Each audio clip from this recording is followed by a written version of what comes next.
રાજ્યમાં છેલ્લા કેટલાક દિવસોથી પેટ્રોલ ડીઝલ અને સીએનજીની અછતને કારણે સામાન્ય જનજીવન સાથે ઉદ્યોગ જગત પણ ભારે અસર હેઠળ આવ્યું છે।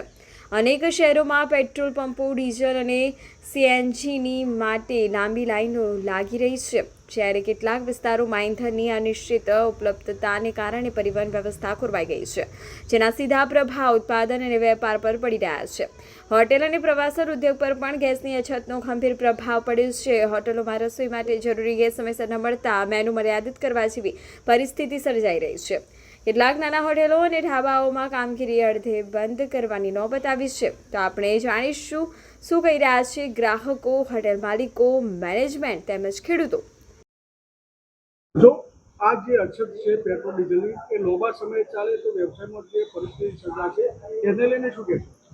હું બાબુભાઈ પ્રજાપતિ એટલું કહેવા માગું છું, આવી અછત સદંતર ચાલુ રહેશે ને, નાના ધંધેદારો પછી નાના વ્યવસાયકારો, હોટલ બિઝનેસ, નાના ધાબાઓ આ ટોટલ બંધ થવાના આરા ઉપર છે હાલ। પહેલા તમારો સ્ટાફ કેટલો હતો અને અત્યારે જે કસ્ટમર આવ્યું છે કેટલા ટકા આવતા હશે? હાલ મારો સ્ટાફ 17-18 માણસનો છે। પહેલાં હું 30-35 માણસ રાખતો હતો। અત્યારે મારે આના કારણે કસ્ટમર પણ ઘસારો ઓછો થઈ ગયો છે। એના કારણે ઘણી બધી મારે વેટરોને પણ છૂટા કરવા પડ્યા। અત્યારે હાલ ધંધા બંધ થઈ રહ્યા છે એનું શું? અત્યારે હાલ ધંધા તરફી ધ્યાન દોરવું જરૂરી છે સરકારને। જો નહીં થાય તો આનો બધો ઘણા માણસો બેરોજગાર બની જશે। દાખલા તરીકે મારા કારીગરો, મારા વેટરો એ મારા ઉપર ડિપેન્ડ હતા। આજે હું એમને છૂટા કરી દઈશ તો જશે ક્યાં? એમને રોજગાર ક્યાંથી મળશે? आपका नाम क्या है और आप क्या बिजनेस करते हैं? करण सिंह नाम है। मैं ये रेस्टोरेंट में मैनेजर तरीके काम करता हूँ। करण सिंह, जो अभी राज्य सरकार द्वारा जो पेट्रोल डीजल का दाम बढ़ रहा है, जी, सीएनजी का दाम बढ़ रहा है, और आपकी जो व्यवसाय है उसमें क्या असर पड़ रहा है? उसमें सर काफ़ी इफेक्ट देखने को मिल रहा है। देखो, रोड बिजी नहीं है, गेस्ट आ नहीं रहे, और काफ़ी स्टाफ भी हमने कम किया है, क्योंकि इतना मैनेज ही नहीं कर पा रहे। जब से ये डीजल पेट्रोल का भाव बढ़ गया है तब से ग्राहक पे काफ़ी इफेक्ट है। और पहले कितना स्टाफ था और अभी कितना स्टाफ? कम से कम हमने 5 मेंबर अभी कम कर दिए हैं। स्टाफ हमारे पास ठीक था, हमारा बिजनेस भी ठीक ही चल रहा था। और जो कस्टमर यहाँ पे आ रहे थे उसमें क्या हुआ? काफ़ी कम पड़ गए गेस्ट। अभी रोड भी बिजी नहीं है, वो धंधा इतना चल नहीं रहा है, आदमी को हम नहीं मैनेज कर पा रहे, और हम धंधा कंडीशन काफ़ी ख़राब है अभी बिजनेस की। तो ये परिस्थिति लगातार चलती रही तो आपकी जो व्यवसाय है, जी, उद्योग है, उसमें क्या असर पड़ेगा? असर तो अभी भी काफ़ी देखने को मिल रहा है। अगर यही कंडीशन रही आगे जाके तो नहीं चल पाएंगे। तो सर काफ़ी कंडीशन बिगड़ेगी, धंधा नहीं कर पा रहे हम। देखो, गेस्ट भी नहीं है, रोड भी नहीं बिजी है, इसी वजह से काफ़ी परेशानी झेलनी पड़ रही है। तो आपका जो सरकार से क्या अनुरोध है? सरकार से हमारा अनुरोध है कि कुछ व्यवस्था कराई जाए और कुछ लिमिटेशन रखी जाए।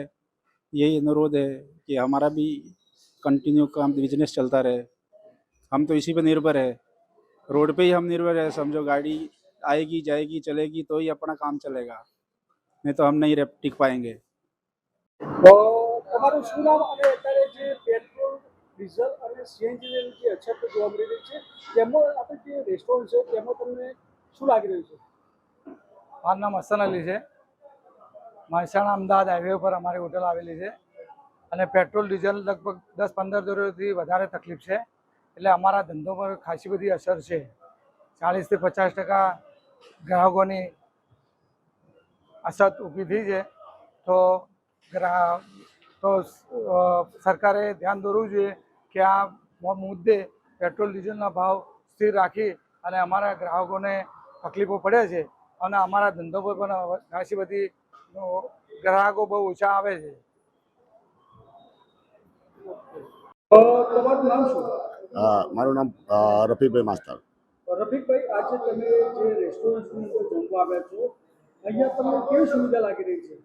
સુવિધા પહેલાં કરતાં ઓછી લાગે છે, કારણ કે પહેલાં જે વેટરો વધારે દેખાતા હતા અત્યારે ઓછા છે। પહેલાથી તમે અહીંયા આવતા હતા, તમે રોજના કસ્ટમર છો, હા. તો પહેલા અહીંયા કેટલો સ્ટાફ હતો અને અત્યારે કેટલો સ્ટાફ છે? પહેલાં અમે જમવા આવતા ત્યારે ફૂલ સ્ટાફ હતો, લગભગ 15થી 16 જણાનો હતો. અત્યારે ઓછા દેખાય છે, લગભગ 10થી 11 જણાનો સ્ટાફ છે. હોટલની અંદર જે પહેલા ગ્રાહકો જમવા આવતા હતા એમાં પણ થોડી અસર જોવા મળી છે, તો શું કહેશો? હોટલમાં પહેલાં કરતાં ગ્રાહકી 25થી 30% ઓછી દેખાય છે. પહેલાં આ પેટ્રોલના ભાવ વધારાના હિસાબે શું છે કે કસ્ટમરો જોડે દરેક વસ્તુના ભાવ વધે, પેટ્રોલના ભાવ વધે, એના કારણે ગ્રાહકો બહુ જ ઓછા થઈ ગયા છે અને સામાન્ય જનતા ઉપર આની અસર બહુ જ છે. તો જો આ સરકાર દ્વારા કોઈ નિયંત્રણ લાવવામાં નહીં આવે તો શું અસર પડશે? સરકાર દ્વારા જો નિયંત્રણ લાવવામાં નહીં આવે તો પેટ્રોલના ભાવ વધશે, તો દરેક વસ્તુ ટ્રાન્સપોર્ટેશનથી થાય છે, એટલે ટ્રાન્સપોર્ટેશનના હિસાબે શું થશે કે દરેક વસ્તુના ભાવ વધશે, જેની અસર સામાન્ય પબ્લિક ઉપર વધારે પડશે. અને જો આ નિયંત્રણ નહીં આવે તો જતા સમયે શું થશે કે બેરોજગારી, બેકારી એ બધું વધવાનું છે, દરેક વસ્તુના ભાવ વધશે.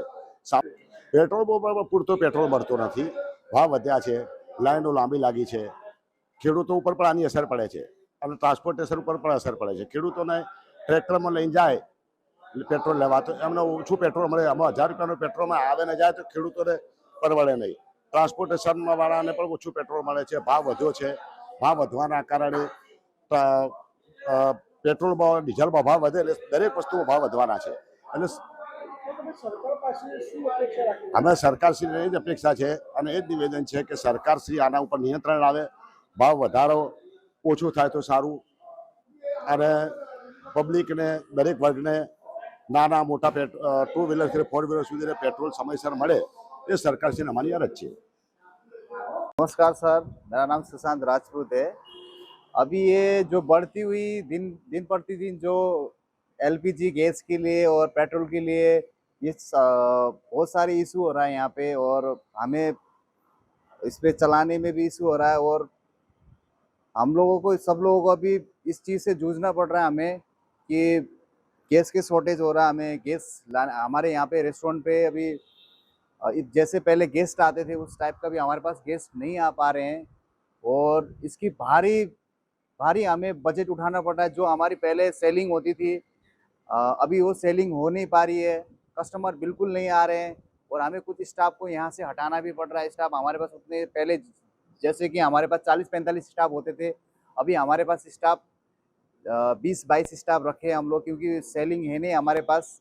इसलिए सरकार से यही अनुरोध है कि जल्दी से जल्दी इसके निवारण निकाले और जल्दी से जल्दी इस राहत से सभी लोगों को छुटकारा दे। મારું નામ પ્રહલાદભાઈ ઠાકોર. હવે છેલ્લા 1-2 મહિનાથી અહીંયા દરેક પેટ્રોલ પંપ ઉપર જે ખેડૂતોને પોતાના ખેતી માટે કે વાવેતર માટે જે ટ્રેક્ટર કે બીજા અન્ય ડીઝલના વાહનો જે ચલાવવાના હોય તો એમને ડીઝલ લેવા માટે 15થી 20 કિલોમીટર પોતાનું સાધન લઈને જવું પડતું હોય. ઘણીવાર પહેલાં પોતાનું બાઇક લઈને જતા અને એમાં 15-20 લીટર 25 લીટર એમને ડીઝલ જોઈતું હોય તો પેટ્રોલ પંપોવાળા ભરી આપતા. પણ હવે તો કેમ એવું એમનું કહેવું છે કે ભાઈ પોતાનો 7-12નો ઉતારો લાવવો અને ડીઝલ ભરવા માટે પોતાનું વાહન લઈને જ આવવું. તો ખેડૂતોને પોતાનું કામ પડી મૂકીને, કિંમતી સમય બગાડીને અને પાછા પેટ્રોલ ડીઝલમાં તો જે એમને ભાવ ચૂકવવો પડે એના કરતાં 10 રૂપિયા હાથ બારના ઉતારાના ચૂકવીને આ પેટ્રોલ પંપ ઉપર આવવું પડતું હોય તો ઘણી બધી મુશ્કેલીઓ થઈ છે. તો આ બાબતે પેટ્રોલ પંપની અંદર ડીઝલમાં 2 રૂપિયા વધારાનો સામનો તો કરવો પડ્યો, પરંતુ આ 10 રૂપિયા ઉતારા, હાથ બારના ઉતારાના પણ સામનો કરવો પડ્યો. તો ખરેખર આ ખેડૂતોને હવે એમના પોતાના જે ઉત્પાદન થાય એમાં એ પોતે ત્યાં જે એમનું ઉત્પાદન દરેક માર્કેટમાં જાય તો એ પોતે મન ફાવે એમ ભાવથી આપે તો એમને કોઈ ખેડૂતને પોતાની કોઈ દુઃખ થતું નથી. તો ખરેખર આવું ડીઝલ લેવાથી એમને લાઇનમાં ઊભું રહેવું પડતું હોય અને આટલો બધો ભાવ વધારો અને હાથ બારનો ચાર્જ ચૂકવવો પડતો હોય તો ખેડૂતની દશા કેવી થશે? તો આ બાબતે એની વૈકલ્પિક વ્યવસ્થા કરવી જોઈએ. જો આ જ રીતે પેટ્રોલ, ડીઝલ અને સીએનજીની અછત રહેશે તો બેરોજગારી વધશે, તેમજ હોટેલ, રેસ્ટોરન્ટ અને ઢાબાઓનો સ્ટાફને ફરજ મુક્ત કરવામાં આવશે, જેના કારણે ખૂબ જ રાજ્યમાં વ્યાપી બેરોજગારી વધશે અને લોકો રસ્તા ઉપર આવી જશે.